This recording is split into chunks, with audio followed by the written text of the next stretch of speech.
विधानसभा के मानसून सत्र का आज दूसरा दिन है। तो आपको बता दें, जल जीवन मिशन में गड़बड़ी का मुद्दा उठाया गया है। वहीं आपको बता दें कि विधायक भैयालाल राजवाड़े ने सवाल उठाया है।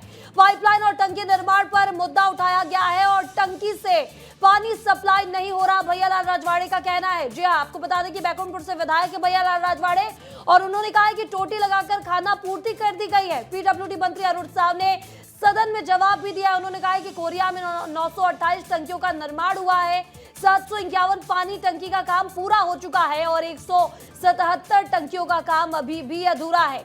तो इस वक्त की बड़ी खबर आपको बता रहे हैं, जहां छत्तीसगढ़ विधानसभा मानसून सत्र का आज दूसरा दिन है और दूसरे दिन जल जीवन मिशन का मुद्दा सदन में गूंजा है। जल जीवन मिशन का मुद्दा उठाया गया है और बता दें कि बीजेपी से विधायक भैयालाल राजवाड़े ने ही यहां पर सवाल उठा दिया है। उन्होंने पाइपलाइन और टंकी निर्माण का मुद्दा उठाया है। उन्होंने साफ तौर पर कह दिया है कि टंकी से पानी सप्लाई नहीं हो रहा, टोटियां लगाकर खाना पूर्ति कर दी गई है। पीडब्ल्यूडी मंत्री अरुण साव ने सदन में से लेकर जवाब भी दिया है। तो आपको बता दें कि यहाँ पर सदन में क्या कुछ चर्चा हुई है भैयालाल राजवाड़े और साथ ही छत्तीसगढ़ के डिप्टी सीएम अरुण साव के बीच, आपको सुना देते हैं।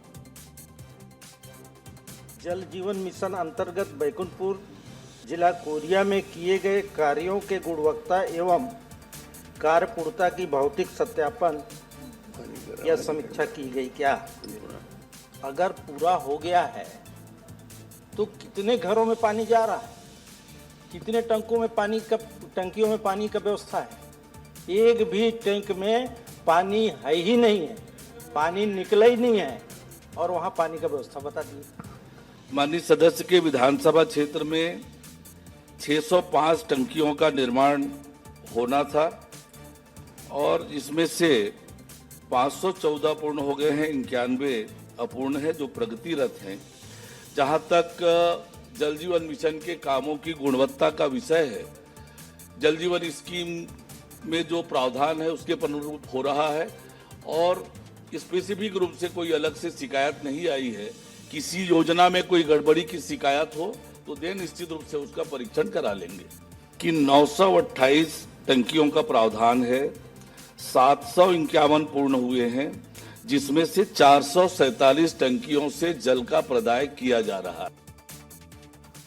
और चलिए इसी बीच एक और बड़ी खबर, जो अजय चंद्राकर ने अमृत मिशन का मुद्दा उठा दिया है। अजय चंद्राकर ने वाटर सप्लाई का मुद्दा उठाया है। तो 1 लाख घरों में अभी भी पानी नहीं पहुंचा। अजय चंद्राकर कह रहे हैं योजना शहर के लिए है, वार्ड के लिए है, लेकिन पानी नहीं पहुंचा है। सभी घरों तक पानी पहुंचाने का काम जारी है, ऐसा मंत्री कहते नजर आए। इस मामले पर 2,21,000 घरों में पानी पहुंचा है, मंत्री कह रहे हैं। तो इस वक्त की बड़ी खबर आपको बता रहे हैं, जहां यहां भी एक बार फिर अजय चंद्राकर ने अमृत मिशन योजना का मुद्दा सदन में उठा दिया है। रायपुर में जो अमृत मिशन लागू हुआ उसमें 25 वार्ड भर में जल आपूर्ति की योजना बनाई गई आपके उत्तर के हिसाब से और 20 में आंशिक रूप से पानी दिया जा रहा है। तो योजना किसने बनाई, उसके आधार क्या थे? सिर्फ 25 वार्ड के लिए अमृत मिशन स्वीकृत हुआ कि पूरे रायपुर के लिए स्वीकृत हुआ? और यदि सिर्फ 25 वार्ड के लिए स्वीकृत हुआ तो फिर उसके चयन का आधार क्या था? ये पूरी गर्मी के अंदर में जहाँ जहाँ टंकियाँ हैं वहीं पे टैंकर चल रहे थे। जैसे चंगोरा भाटा है, भाटा गांव है, 19 टैंकर, 19 भक्तकर्मा माता और चंगोरा भाटा मिलाएंगे तो 19 टैंकर चले और वहाँ टंकी है। ये जो है, इस प्रकार का एक प्रश्न ये है मेरा कि आखिरकार ऐसा क्यों हो रहा है और आज भी हो रहा है। मैं खाली इतना पूछना चाहता हूँ कि नगरीय प्रशासन विभाग की कोई कार्य योजना है कि रायपुर के अंदर आम जनता को घर तक मीठा पानी कब तक पहुंचाएंगे, ऐसी कोई कार्य योजना बनी है क्या?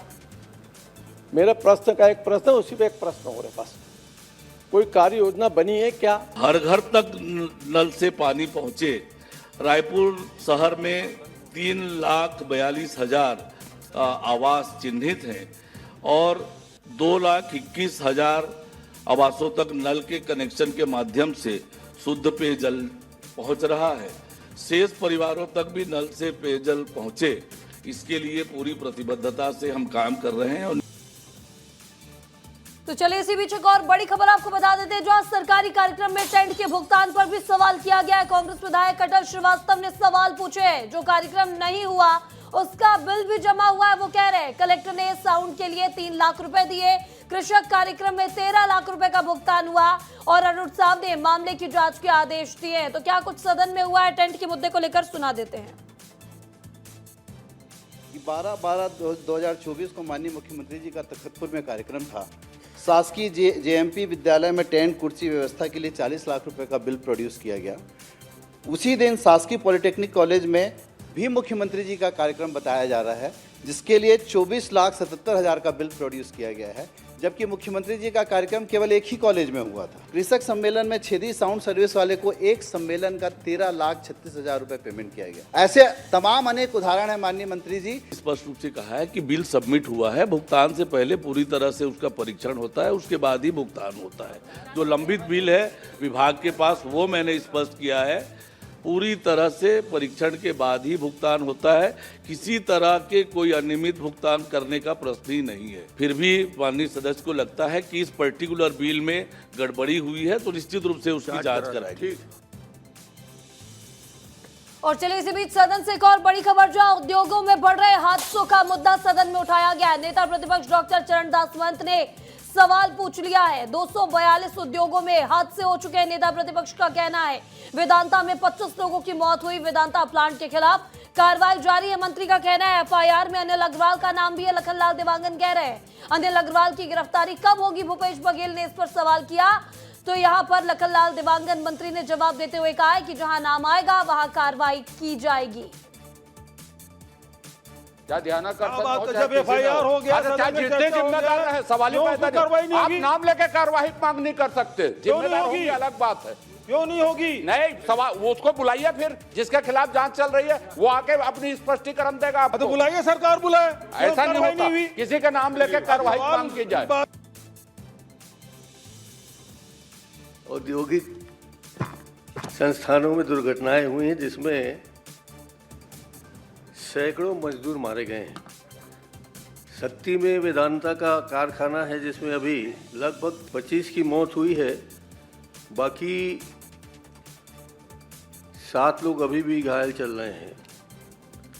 इसमें जिन जिन लोगों को दोषी पाया गया उनकी संख्या आपने 2 बताया है, और मेरी जानकारी में आप सत्य कथन नहीं कर रहे हैं। इसके पहले कितने डायरेक्टर पे एफआईआर दर्ज हुआ, और अब जितनी घटनाएं होगी आने वाले समय में, क्या डायरेक्टर पर सीधा एफआईआर होगी कि ये अकेला अनिल अग्रवाल वाला उदाहरण है, इसके बाद होगा नहीं होगा? क्या दबाव में ला रहे हैं अनिल अग्रवाल को? नियम में नहीं है, नियम में ला रहे हैं, किसी और को फायदा पहुंचाने के लिए एफआईआर किया गया है। नाम लेके आप ये सीधी बात है। ये प्रदेश के सबले बड़े दुर्घटनाएं, 25 आदमी वहां पर अकाल मौत में समा गए। मंत्री महोदय जी, आप चेक करा लो, नहीं मिला है पैसा, पैसा नहीं मिला है अभी तक। मैं कलेक्टर से बात हुआ है, मेरा गांव के एक जन मृत है, उससे बात हुआ है, ठीक नहीं मिला है पैसा। आपसे निवेदन है, वेदांता के जो पेमेंट बचे, पुराना पेमेंट तो आपका रहा, मैं आपसे निवेदन करना चाह रहा हूँ। 2026 को पंजीकृत के प्रकरण में कारखाना के निदेशक अनिल अग्रवाल जी, अन्य आरोपी को भी आरोपी बनाया गया है, वर्तमान में विवेचनाधीन है। कलेक्टर शक्ति द्वारा दुर्घटना के उपरांत नियुक्त जांच अधिकारी, कलेक्टर, अनुविभागीय अधिकारी, दंडाधिकारी डबरा जिला शक्ति को भी जांच अधिकारी नियुक्त किया गया है। माननीय अध्यक्ष महोदय, जो प्रक्रिया के तहत जो भी दोषी पाएंगे सभी के ऊपर होगा, दोषी नहीं पाए जाएंगे तो उनके ऊपर नहीं होगा, जो दोषी के ऊपर कार्रवाई तो होगा ही। तो चलिए इसी बीच एक और बड़ी खबर, जो खाद बीज की कमी पर विपक्ष का स्थगन। खाद बीज की कमी पर स्थगन प्रस्ताव पेश किया गया है। खाद और बीज की भारी कमी, भूपेश बघेल कह रहे हैं किसानों को नहीं मिल रही खाद। भूपेश बघेल का यह भी कहना है सत्र में खाद बीज पर चर्चा होनी चाहिए। किसानों के खाद बीज के अनुपलब्धता और साथ ही अवर्षा की स्थिति, सभी साथियों ने अपने विचार विधानसभा में किए और आसंदी से भी और ट्रेजरी बेंच से ये आग्रह करते रहे कि इसमें चर्चा कराई जाए।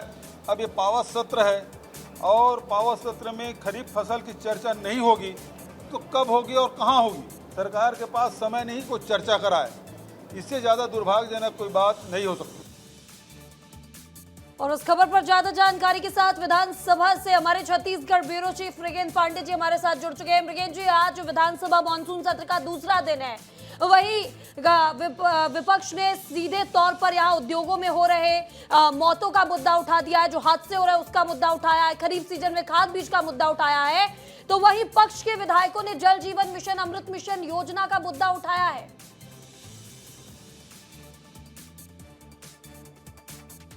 जी देखिए, प्रश्नकाल जब शुरू हुआ तो सत्ता पक्ष के विधायकों ने जल जीवन मिशन का मुद्दा उठाया, क्योंकि गर्मी के बाद ये सत्र हो रहा है, मानसून सत्र है। गर्मी में जिस तरीके से लोगों को पानी की दिक्कत हुई, क्षेत्रों में जब विधायक पहुंचे तो उनको तमाम तरह की शिकायतें मिली। सबसे खास बात और चौंकाने वाली बात ये थी कि जहां टंकी बना दी गई है वहां पर भी पानी की सप्लाई नहीं हो रही है। विधायकों ने कहा कि नल लगे हैं, नल में पानी नहीं आ रहा है, टंकी बनी है उसको पाइप से कनेक्शन नहीं किया गया है। रायपुर जैसे नगर निगम में भी लोगों को पानी की दिक्कत हो रही है। रायपुर के जो रायपुर दक्षिण के विधायक हैं सुनील सोनी, उन्होंने कहा कि जहां टंकी लगी है वहीं टैंकर से सप्लाई किया जा रहा है। मतलब किस तरीके से अव्यवस्था है उसको लेकर सबसे ज़्यादा समय तक प्रश्नकाल में बहस हुई। मंत्री ने स्वीकार किया कुछ जगहों पे टंकियां बनी हैं, जहां गड़बड़ी है उसकी जांच की जाएगी। इसके बाद उद्योगों का मुद्दा आया। उद्योगों के मुद्दे पे विपक्ष ने बहिर्गमन किया, क्योंकि बहुत बड़ा मामला था। सक्ती में 25 लोगों की मौत हुई थी, उस मौत को लेकर तीखी नोकझोंक हुई। लास्ट में सत्ता पक्ष के जवाब से, मंत्री के जवाब से संतुष्ट नहीं हुआ विपक्ष और उसने बहिर्गमन किया। इसके बाद शून्यकाल में धान की जो फसल होती है उसमें खाद को लेकर बहुत ज़्यादा हंगामा हुआ। विपक्ष के करीब 22-23 विधायकों ने इस मुद्दे पर स्थगन के माध्यम से चर्चा कराने की मांग की।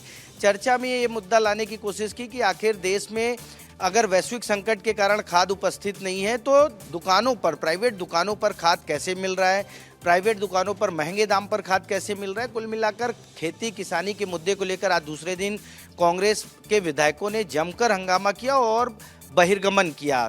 कुल मिलाकर चाहे बात प्लांट में हादसे की हो या फिर खाद बीज के मुद्दे को लेकर, दोनों मुद्दों पर कांग्रेस ने बहिर्गमन किया। सदन की कार्रवाई अभी स्थगित है, लंच चल रहा है। एक पेड़ मां के नाम लगाया जाएगा, उसके बाद आगे की कार्रवाई होगी। जी, नाम के तहत कार्यक्रम होगा और उसके बाद आगे की कार्यवाही जो है बढ़ेगी। इस तमाम जानकारी के लिए आपका बहुत बहुत शुक्रिया।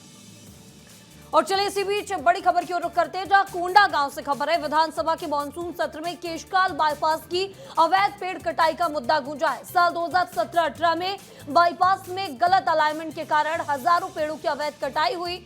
वहीं विस्तार न्यूज ने प्रमुखता से खबर दिखाकर शासन प्रशासन का ध्यान आकर्षण भी कराया था। अब इस मामले में केशकाल विधायक नीलकंठ टेकाम ने वन मंत्री से जवाब मांगा है और विधायक ने पूछा है कि इस बड़ी लापरवाही का जिम्मेदार आखिर कौन होगा और अब तक दोषियों पर कार्रवाई क्यों नहीं की गई। वन मंत्री केदार कश्यप ने कहा कि वन विभाग के 13 अधिकारी कर्मचारी जिम्मेदार पाए गए हैं और 9 अन्य अधिकारी कर्मचारियों के खिलाफ विभागीय कार्रवाई की प्रक्रिया जारी है। मामले में वन मंत्री ने आश्वासन दिया है कि सभी के खिलाफ नियमानुसार अनुशासनात्मक कार्रवाई की जाएगी।